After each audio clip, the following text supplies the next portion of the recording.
আসসালামু আলাইকুম রহমতুল্লাহ আবরকাত। সম্মানিত ভিউয়ার্স, দর্শক শ্রোতাবৃন্দ,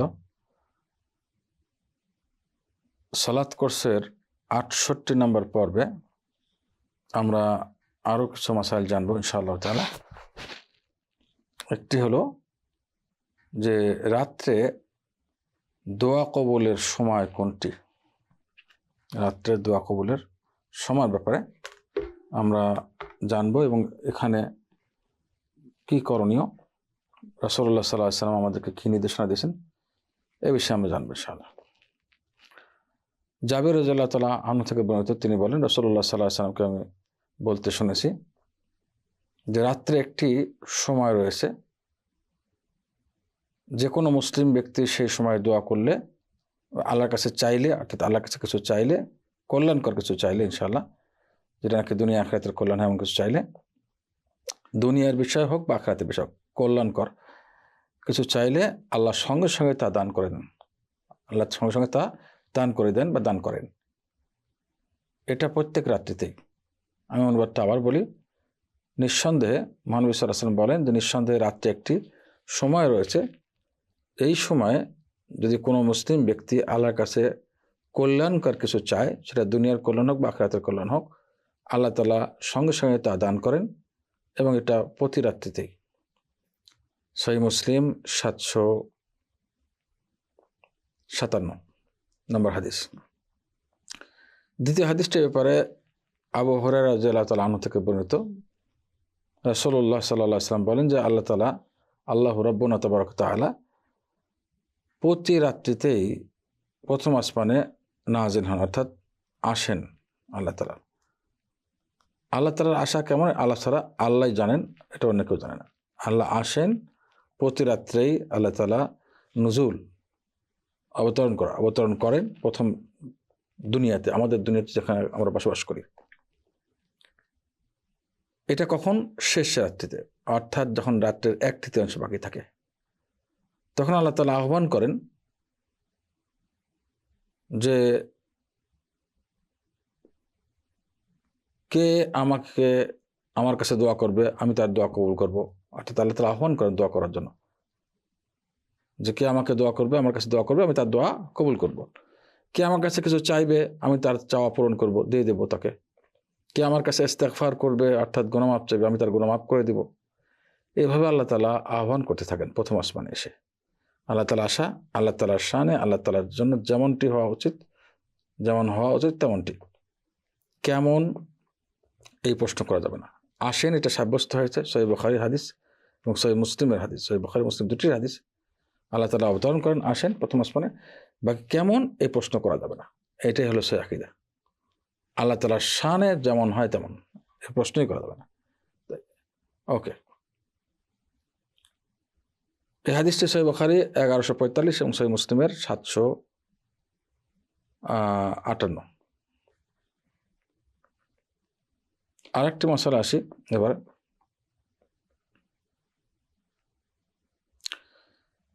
এখানে আরেকটু ব্যাখ্যা দরকার আল্লাহ তাআলার অবতরণ প্রথম আসমানে আসা সম্পর্কে শেষ রাত্রিতে। আর সেটা হলো, এই বিষয়ে সালেফে সালিন আকীদা, অর্থাৎ সাহাবা কেরাম মহানবী সাল্লাল্লাহু আলাইহি ওয়াসাল্লাম থেকে যে আকীদা পোষণ করেছেন, এর বাহিরে কোনো আকীদা পোষণ করা যাবে না। সাহাবা কেরাম, তাবেঈনগণ, বড় বড় ইমামগণ, বিশেষ করে প্রসিদ্ধ ইমামগণ, এর বাহিরে অন্য কোনো আকীদা পোষণ করা যাবে না। সাধারণ মানুষ গুমরাহ পথভ্রষ্ট হবে। কারণ এটাকে অস্বীকার করা যাবে না, কারণ শব্দটা নুজুল শব্দ এসেছে, ইয়ানজিলু, আল্লাহ নাজিল হন, অর্থাৎ আসেন, অবতরণ করেন প্রথম আসমানে। শব্দগুলো সাব্যস্ত, এই শব্দগুলো অর্থ আমরা জানি, কেমন তা জানি না। এ সম্পর্কে সওয়াল করা বেদাত, নিষিদ্ধ, এবং ঈমান রাখা ফরজ। ইমাম মালিক রাহিমাহুল্লাহর দার্স চলাকালীন কোনো এক ব্যক্তি প্রবেশ করেছিল। তো যেহেতু আল্লাহ তাআলা কোরআনে কারিমে বিয়াদিল খায়র, ইয়াদুল্লাহ ফাওকা আইদিহিম শব্দটা, আল্লাহ তাআলার হাত শব্দটা এসেছে, ওই ব্যক্তি এসে প্রশ্ন করেছে যে আল্লাহ তাআলার হাত কেমন। ইমাম মালিক উত্তর দিয়েছেন যে হাত শব্দের অর্থ জানা আছে। ইয়াদ মানে হাত, ইয়াদ শব্দের অর্থ হাত, কেমন জানা নেই, এ ব্যাপারে সওয়াল করা বেদাত। এবং ইমান আনা, যেহেতু আল্লাহ তাআলা কোরআনে এটা বলেছেন, আল্লাহ তাআলার হাত শব্দটি, ইমান আনা ফরজ। তুমি একজন বেদাতি, এটাই আমার ধারণা, এখান থেকে বের হয়ে যাও ক্লাস থেকে, অর্থাৎ তুমি ভ্রান্ত আকীদার, তাকে বের করে দিছে। এই জন্য এই সম্পর্কে কোনো ধরনের, আল্লাহ তাআলা যেটা বলেছেন, মহানবী যেটা বলেছেন, যেটা সাব্যস্ত করছে সেটা সাব্যস্ত করব, আর যেটা নাই সাব্যস্ত করেনি এ ব্যাপারে আমরা চুপ থাকবো। কেমন নাই, যেমন হওয়া দরকার আল্লাহ তাআলা শানে তেমন। এরপরে মশালা আসি যে রাত্রে ঘুমানোর আগে কীভাবে ঘুমাতে হবে। সুন্নত তরিকা কি?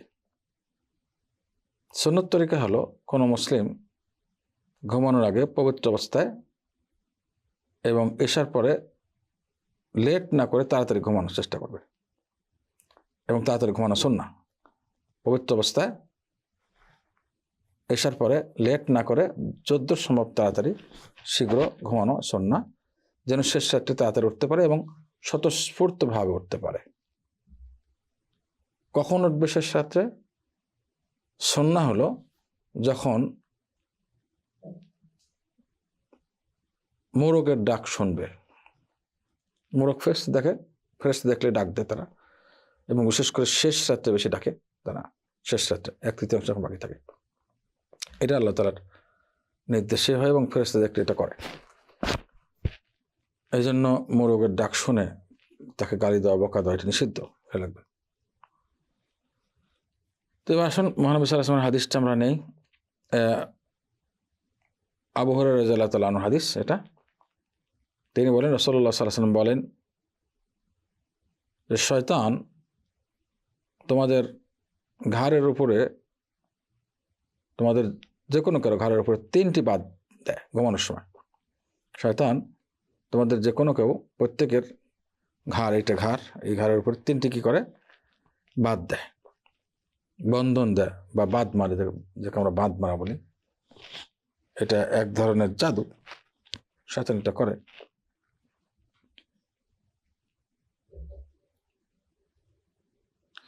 এবং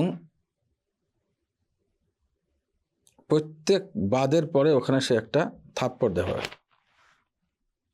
থাপ্পড় দিয়ে ওখানে, অর্থাৎ যেটা নাকি ঘাড়ের পিছনে থাপ্পড় দিয়ে বলে, আলাইকা লাইলুন তাবিল ফারকুদ, এই অনেক রাত বাকি আছে, ঘুমা, এখনো অনেক রাত বাকি আছে, রাত অনেক লম্বা, ঘুমা। সে বাদ দেয় এবং ঘুমাতে পারে। যদি এই বাদের পরে যদি কোনো মুসলিম এভাবে জাগ্রত হয়, অতঃপর আল্লাহর জিকির করে, অর্থাৎ ঘুম থেকে ওঠার দোয়া, আল্লাহুম্মা বিসমিকা হাইতা, ঘুমার আগের দোয়া, তোমার আলহামদুলিল্লাহিল্লাযী আহইয়ানা বা'দা মা আমাতানা ওয়া ইলাইহিন নুশুর, এই দোয়াটি পড়লো ঘুম থেকে ওঠে, তাহলে একটি বাদ খুলে যায় বা একটি জাদু খুলে যায় তার। এরপর যখন অজু করে তখন আর একটি বাদ খুলে যায়, দ্বিতীয় বাদটি খুলে যায়। এবার যখন অজু করে সালাত আদায় করে, সেটা বিশেষ করে তাহাজ্জুদের সালাত, রাত্রির নামাজ, ফজরের আগে, তাহলে ওই তৃতীয় বাদটিও খুলে যায়। 3 বাদ খোলার পর যখন আজান হয়, সকাল হয়, সুসাদিক হয়, তখন সে ফাসবাহা নাশীতান তাইয়িবান নফস, তখন সে পবিত্র মন নিয়ে উঠে, এবং স্বতঃস্ফূর্ত ভাব নিয়ে ওঠে ঘুম থেকে। অর্থাৎ ঘুম থেকে তো যখন উঠে যে 3টি কাজ করবে, তখন সকাল হবে, তার পবিত্র মন থাকবে, সকালের ভোর হবে, এবং সে স্বতঃস্ফূর্ত ভাব, সারাদিন স্বতঃস্ফূর্ত ভাব তার অন্তরে কাজ, প্রত্যেকটা কাজে সে স্বতঃস্ফূর্ত থাকবে। আর যদি তা না করে, 3টে কাজ না করে, তাহলে এই ব্যক্তি নফস হবে খাবিস, অপবিত্র, খবিশ বলি যে আমরা বাংলা, খবিশ মন নিয়ে উঠবে, এবং কাসলানা, একেবারে অলস ভরে উঠবে। এটা সহিহ বুখারীর হাদিস নাম্বার 1142 এবং সহিহ মুসলিমের 776। কেন মনটা খবিশ নিয়ে উঠবে এবং অলস? কারণ যারা উঠলো না এভাবে, তো শয়তান ওই ব্যক্তির দাকা রজুলু বালা শয়তান ফি উযনিহি, যার 2 কান, ওই ব্যক্তি, যে ব্যক্তি 2 কানে শয়তান পেশাব করে দেয়, যারা সালাত আদায় করো না, এই কাজগুলো করো না, বাদের পরে শুয়ে থাকলো সে, শয়তান তার মনে ওই করে 2 কানে পেশাব করে দেয়। অতবার সে ফাসবাহা খাবিসা নফস কাসলানা, এবার সে খবিস মন নিয়ে এবং অতি অলস নিয়ে অলসতা পরে উঠবে, এবং সারাদিন তার অলসতা যাবে না, এবং অন্য নাজিস আছে মুসলিমের, সে শয়তানের গোলাম হয়ে যায়, নফসকে শয়তানের গোলাম বানিয়ে দেয়, তার আল্লাহ তাআলার আনুগত্য সেরে শয়তানের আনুগত্য চলে যায় সারাদিন। লা হাওলা ওয়ালা কুওয়াতা ইল্লা বিল্লাহ। দেখুন হাঁ করে শব্দ করে ওঠে আস্তাগফিরুল্লাহ লা হাওলা ওয়ালা কুওয়াতা ইল্লা বিল্লাহ। এই জন্য শয়তানের গোলামি সেরে আল্লাহর গোলামিতে আসতে হবে, এই 3টা কাজ করে সুন্নাত তরিকা। আল্লাহ তাআলা আমাদের সবাইকে তৌফিক দান করুন। আসসালামু আলাইকুম ওয়া রাহমাতুল্লাহি ওয়া বারাকাতুহু।